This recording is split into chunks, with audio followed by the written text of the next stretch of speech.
Mënyra e re të jetuarit pas kalimit nga diktatura komuniste në demokraci, po sjell jo pak probleme lidhur me shëndetin. Mjekët endokrinolog thonë se mbi pesha dhe obeziteti po shtojnë gjithmonë e më shumë persona në radhët e tyre, ku burrat janë ato që mbizotrojnë. Ka një rritje të personave obez, gjithashtu edhe të personave mbi peshë, që vjen për disa arsye.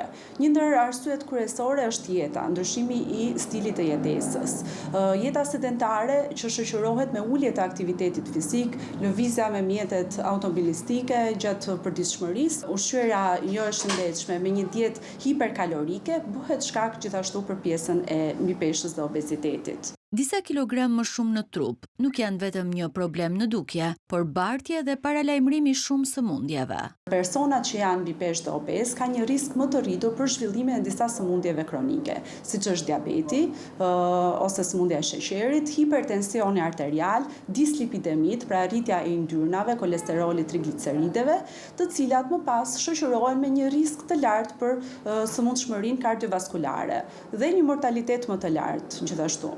Obeziteti vlerësohet nga ekspertët e shëndetësisë si një nga shkaktarët kryesor të rritjes së vdekshmërisë dhe aftësisë së kufizuar në popullat. Në këto kushte mjekët rekomandojnë dieta të balancuara dhe aktivitet fizik në mënyrë të pandërprer çdo ditë për të gjitha moshat.